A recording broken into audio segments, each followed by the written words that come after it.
Bonjour, ça fait tellement longtemps que j'ai pas filmé, je suis trop contente de vous retrouver.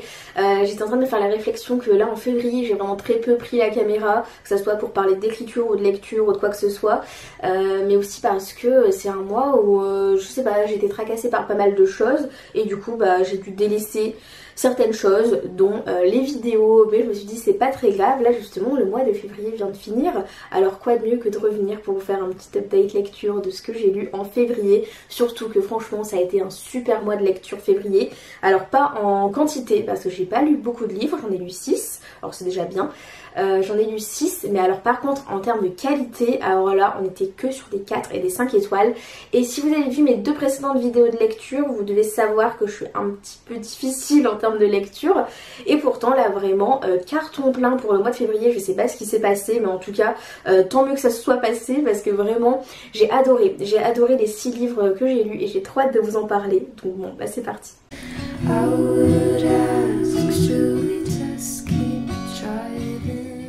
Cette fois-ci, puisque on est seulement avec des 4 et des 5 étoiles, je me suis dit que ça sert à rien de vous trier, de vous présenter les livres en tout cas, de celui que j'ai le moins aimé à celui que j'ai préféré. Je vais juste vous les présenter par ordre chronologique, en partant de celui que j'ai lu en premier jusqu'au plus récent. Et le tout premier livre que j'ai lu en février, c'est Gatsby le Magnifique de Scott Fitzgerald. Donc ça c'est pas une découverte de livre mais une redécouverte, donc je savais déjà avant de le lire que ce serait un 5 étoiles, enfin ça aurait pu changer, les goûts peuvent changer entre temps, mais pour le coup ça n'a pas été le cas. Gatsby le Magnifique c'est vraiment mon classique préféré. Je pense que je l'avais lu pour la première fois il y a peut-être 10 ans on va dire, parce que le temps passe vite, mais je pense que ça doit faire bien une dizaine d'années que j'ai lu Gatsby le Magnifique pour la première fois. Donc je l'avais lu dans une traduction française et je m'étais dit ces dernières années que ce serait bien de pouvoir le relire en anglais pour voir dans sa VO. Et justement l'année dernière j'étais tombée sur un petit coffret avec des œuvres de Scott Fitzgerald en anglais, et dedans il y avait forcément Gatsby le Magnifique. Il y avait aussi This Side of Paradise que j'avais lu donc l'année dernière, mais j'avais pas forcément accroché, c'est le premier livre de Fitzgerald, je lui avais donné il me semble 2,5 sur 5, mais alors là Gatsby le Magnifique c'est toujours un 5 sur 5. Franchement j'adore ce livre, et ce que j'adore c'est qu'il y a tellement un univers, des réflexions qui sont faites autour, que dès que j'ai terminé de le lire j'ai lu plein de théories et de trucs d'essais universitaires et je sais pas trop quoi sur internet. J'ai vraiment passé ma soirée à ça une fois que je l'ai refermé. J'adore, franchement moi j'aime trop ce genre de trucs, je pourrais juste passer ma soirée à lire ça, entre lire ça et lire les commentaires Goodreads de tous les gens qui lisent un livre. C'est mes deux petites passions. Mais en tout cas j'ai vraiment beaucoup aimé ce livre, en plus il est assez court, cette version là fait 144 pages, même si c'est 144 pages où il y a très peu de marge et de respiration, donc quand je lisais le soir ça faisait mal aux yeux, mais en tout cas ça se lit assez vite, donc ça c'est appréciable. La plume est très belle, j'adore cette histoire. D'ailleurs je vous ai pas dit de quoi ça parle, mais je pense que vous devez connaître dans les grandes lignes Gatsby le Magnifique. Tout simplement c'est l'histoire de Jay Gatsby, qui est un homme très riche qui organise des grandes soirées dans son immense maison, et tout ça finalement dans l'espoir de renouer avec Daisy qui est son premier amour, son grand amour, et il s'avère que le narrateur est le cousin de Daisy. Donc je vous en dis pas plus parce que de toute façon je pense que c'est vraiment le genre de livre qu'il faut avoir lu dans sa vie, donc je vous conseille seulement de le lire et de voir tout ça. En tout cas je l'adore, un 5 sur 5. Et juste après ce livre, j'ai lu un autre livre extrêmement court, parce que celui-ci pour le coup il fait 89 pages et celui-ci on n'a pas de problème de marge, c'est très aéré, c'est un très petit format d'ailleurs, je sais pas si vous voyez, mais il s'agit de Brokeback Mountain d'Annie Proulx, je sais pas si je dis bien son nom. Alors c'était pas un livre que j'avais prévu de lire, mais en fait j'étais dans un magasin de déstockage et je l'ai trouvé, et vu que le film Brokeback Mountain j'ai dû le voir peut-être 3-4 fois je pense, et c'est un film que j'aime bien parce que j'aime beaucoup Heath Ledger, parti trop tôt malheureusement, mais c'est un acteur que j'aime beaucoup et j'aime beaucoup ce film tout simplement, et je savais pas du tout que c'était adapté d'un livre. Bon alors c'est plutôt une nouvelle je pense vu la taille, mais en tout cas je savais pas que c'était adapté de quelque chose de littéraire, et du coup j'étais agréablement surprise de le découvrir, et je me suis dit bon par curiosité je vais regarder ça, je vais lire ce livre, en sachant que je m'attendais un peu à être déçue dans le sens où 89 pages pour moi je trouve ça trop court. J'ai un peu des problèmes avec les nouvelles en général, j'ai du mal à être dedans. Au moment où je suis dedans, c'est le moment où c'est déjà fini. Donc tout ce qui est livre court, etc. en général ça me déçoit. Mais alors celui-ci, je me serais pas attendue à finir en lui mettant 5 étoiles, parce que vraiment ça a été un coup de cœur. De toute façon j'ai fini en larmes à ramasser la petite cuillère. Donc en tout cas c'est un livre qui se lit très très vite en à peine 1 heure. Donc qu'est-ce qui se passe dans Brokeback Mountain? C'est l'histoire de deux cow-boys dans les années 60 qui vont éprouver des sentiments l'un pour l'autre, et ça suit leur parcours de vie. Donc voilà, et en fait ce que j'ai trouvé incroyable dans ce livre, c'est que même s'il est très court, chaque mot est parfaitement choisi, on ressent le poids des mots, on ressent vraiment, on ressent l'histoire. Moi j'ai vraiment été totalement happée par cette histoire, je l'ai trouvée absolument incroyable et je me serais pas attendue justement à finir en larmes avec 89 pages, surtout sur une histoire que je connais déjà finalement. Et en plus, souligner le fait que c'est une traduction, donc du coup ça veut dire que la traductrice a fait un super travail parce que vraiment j'ai tout ressenti, toutes les émotions possibles, donc vraiment je peux que vous conseiller de lire ce livre, surtout que vraiment il est très court, très rapide, donc en tout cas encore un coup de cœur pour moi. Et on continue avec les 5 étoiles avec Daisy Jones and the Six de Taylor Jenkins Reid. Je repoussais un petit peu la lecture de ce livre parce que l'année dernière j'ai lu Les Sirènes de Malibu, j'avais mis 5 étoiles.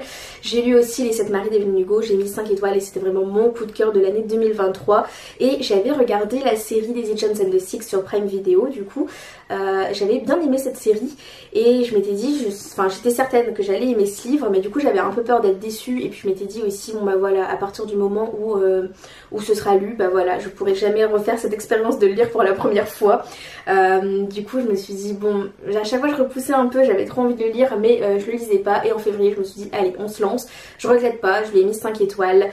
Donc qu'est-ce qui se passe dans ce livre? C'est l'histoire du groupe Daisy Jones and the Six, qui est un groupe mythique et un groupe imaginaire, c'était ça le mot que je cherchais. En fait le mot que je cherchais c'était fictif, mais ça m'est revenu des siècles plus tard. Mais mieux vaut tard que jamais, je suppose. Dans cette histoire, c'est un groupe qui a eu un immense succès dans les années 70 et un jour, après un concert qui est le meilleur concert de leur carrière en 79, le groupe se sépare et silence radio pendant 40 ans. Et 40 ans après, justement, tous les membres du groupe témoignent et toutes les personnes gravitant autour du groupe vont témoigner de ce qui s'est passé avec chacun leur version de l'histoire. Et du coup, c'est ce qu'on va suivre sur un format qui est interview. Alors, je sais pas si j'ai pris une page qui vous le montre bien, mais en tout cas, c'est un format interview et c'est vraiment un super format. Moi, j'ai adoré ça parce que je trouve que c'est très dynamique. Donc vraiment, c'est une histoire que j'ai dévorée très vite, que j'ai adorée. Et je me disais que j'étais très contente d'avoir vu la série avant parce que pour le coup, si j'ai trouvé que c'était une bonne série, je pense que c'est pas une bonne adaptation, en tout cas c'est mon avis, et je pense que si j'avais lu d'abord le livre, j'aurais peut-être été déçue de la série, donc je suis très contente d'avoir fait dans ce sens là. Mais en tout cas c'est un super livre, évidemment j'ai encore pleuré, de toute façon ça devient une routine en ce moment, mais voilà, en tout cas c'est qu'il y avait plein d'émotions, c'est ce que j'adore, donc tant mieux. Parfait. Ensuite on va continuer avec un livre, je pense que même si je ne saurais pas dire quel a été mon livre préféré de ces 6 lectures, je pense que c'est le livre qui m'a le plus marqué, en tout cas celui-ci, dans le sens où ça doit faire bien plus de 2 semaines que j'ai terminé de le lire et à peu près tous les jours j'ai une pensée pour ce livre. Vraiment c'est un livre qui m'a énormément marqué et il s'agit de Miss Memory Lane de Colton Haynes. Donc c'est une autobiographie de l'acteur Colton Haynes que vous avez certainement vu dans Teen Wolf ou Arrow si vous regardez les séries là. Pour le coup j'ai vu ni l'une ni l'autre, alors vous vous dites pourquoi je lis ça, bah voilà. Pourquoi pas. Mais en tout cas je pensais pas que j'allais autant aimer ce livre. Alors j'avais eu quelques échos comme quoi Colton Haynes avait eu une vie difficile, mais je sais pas, je m'attendais pas à autant être marquée par ce livre, mais vraiment il m'a énormément touchée. Donc du coup il nous raconte son enfance, son adolescence et son arrivée jusqu'au succès avec tous les sujets importants pour lui dans sa vie, donc notamment la relation avec sa mère, une relation très compliquée, sa relation familiale en règle générale, sa sexualité, beaucoup de choses par rapport à son rapport à lui-même et son rapport à la célébrité, et vraiment je pense que une fois de plus c'est difficile de résumer une autobiographie parce que c'est juste sa tranche de vie qu'il veut nous confier, et j'ai énormément aimé ce livre, vraiment j'ai pas grand chose à en dire finalement parce que je pense que c'est le genre de livre dont il faut faire l'expérience. Parfois ça a pu être très cru, très vulgaire, mais comme j'avais pu vous dire avec La prochaine fois que tu mordras la poussière de Panayotis Pasco, j'avais aussi rencontré un peu cette affaire de vulgarité et de mots très crus. Mais je pense que quand c'est dans le cadre d'une autobiographie, je pense que j'ai une certaine indulgence vis-à-vis de tout ça, et pour le coup ce livre m'a vraiment tellement marqué que j'étais obligée de lui mettre un 5 étoiles. Vraiment je l'ai adoré et je vous conseille de le lire. Il y a une certaine poésie dans tout ça, il y a beaucoup de réflexions par rapport à la famille, à l'image de soi, au fait de vouloir être aimé, à beaucoup de choses qui sont très touchantes. Et en tout cas c'est une personne qui a un parcours de vie que je trouve incroyable, et voilà, franchement c'est une lecture incroyable tout simplement, c'est le mot. Ensuite j'ai lu un livre, j'ai eu peur que ça soit ma première déception après cette série de succès. Et finalement non, ça n'a pas été une déception heureusement, mais c'est un livre que j'ai failli abandonner en fait quand j'ai lu. Je pense que j'ai fini par m'accrocher au bout de peut-être 80 pages, mais en tout cas les premières pages j'ai cru que j'allais l'arrêter tout simplement parce que j'arrivais pas à rentrer dedans, et en fait finalement ça s'est totalement inversé, je l'ai adoré, je l'ai dévoré pour la suite. Il s'agit de Shuggie Bain de Douglas Stuart.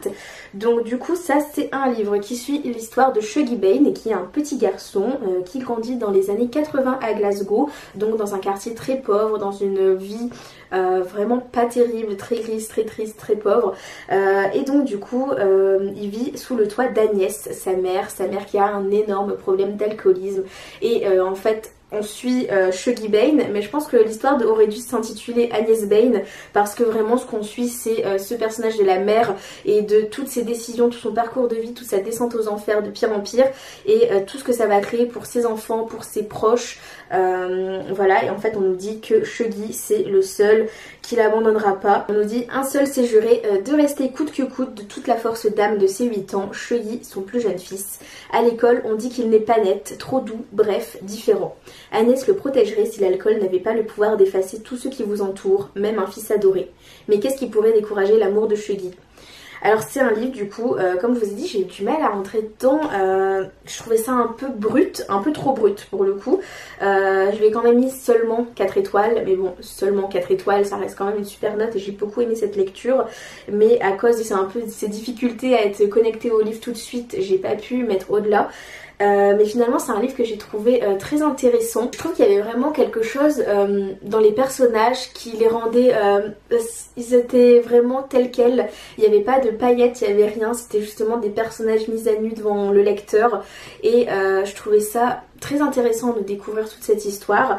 Après c'était souvent très dur, souvent assez dur à lire, mais en même temps c'est une lecture qui m'a marquée à son sens, alors moins marquée que d'autres livres, mais en tout cas ça m'a fait réfléchir, ça a été quelque chose que j'ai trouvé assez intéressant.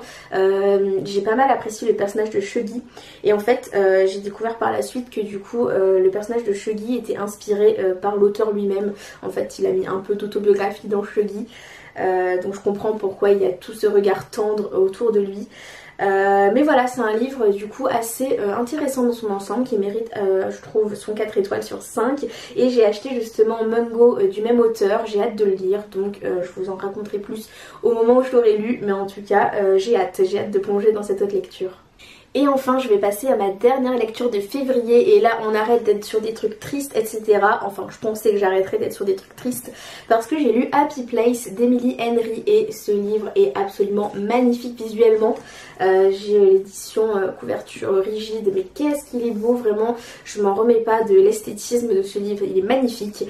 Et donc Happy Place, qu'est-ce que ça suit? Ça suit l'histoire de deux ex qui appartiennent à la même bande d'amis, une bande d'amis qui se retrouvent tous les ans dans une maison de vacances, et donc c'est deux personnes qui ont rompu il y a peu et qui n'ont pas encore dit à leurs amis qu'ils avaient rompu, et finalement ils vont se retrouver ensemble dans leur maison de vacances avec tous leurs amis, et ils vont décider de faire croire qu'ils sont encore ensemble juste pour jouer le jeu cette année encore pendant les vacances, et c'est le point de départ. On va suivre toute cette histoire donc dans une dynamique d'amour et d'amitié. Et c'est un livre justement, je me suis dit allez, après avoir lu des trucs assez lourds, je vais lire une petite rom-com, mais finalement ça a été un livre que j'ai trouvé vraiment très bouleversant, dans le sens où ça fait énormément réfléchir. Ça m'a rendu très nostalgique, très mélancolique, et de base je suis toujours une personne nostalgique et mélancolique, je comprends pas comment je peux être autant nostalgique à 25 ans, et pourtant manifestement je le suis. Mais en tout cas c'est un livre qui m'a fait beaucoup réfléchir à mes amitiés, au temps qui passe, aux choses qui changent autour de nous. Mais en tout cas c'est un livre que j'ai trouvé extrêmement poétique et très beau. La plume d'Emily Henry est magnifique, alors c'est la première fois que je lis un livre d'elle, mais je pense que ce sera pas la dernière. Vraiment j'ai beaucoup aimé sa manière d'écrire et ses personnages, surtout parce que j'ai adoré tous les personnages, et ça c'est rare dans un livre vraiment, mais je trouvais que tous les personnages avaient vraiment leur juste place et c'était très beau. Donc voilà, c'est un livre auquel j'ai attribué 4 sur 5, dans le sens où j'aurais pu mettre peut-être 5 sur 5, mais j'ai peut-être pas ressenti autant le coup de cœur que j'aurais pensé. Je pensais que j'allais vraiment encore plus l'aimer et le dévorer, et finalement ça a été un peu plus difficile de rentrer dedans. Mais en tout cas une fois que j'étais dedans, bah là vraiment j'étais vraiment dedans. J'ai beaucoup aimé cette lecture et je trouve que c'est quand même une très bonne note. Vraiment c'est une belle expérience à faire, mais peut-être pas à le prendre quand vous pensez juste lire une rom-com en toute innocence, parce que je pense que ça n'est pas vraiment pour le coup. Mais en tout cas c'est une très belle histoire, c'est vraiment un très très beau livre, et donc on conclut en beauté ce mois de février avec toutes ces belles lectures. Et voilà, c'est ici que ma vidéo de lecture de février s'achève. Alors j'espère que vous avez apprécié, qu'on a des lectures préférées en commune, ce serait bien. En commun, voilà. J'ai été presque jusqu'au bout, mais j'ai raté, j'ai dérapé. Mais en tout cas, n'hésitez pas à me dire si vous avez des livres que vous avez beaucoup aimés également parmi cette liste de 6 livres. En tout cas, j'ai hâte de vous retrouver pour d'autres vidéos et je vous dis à très vite.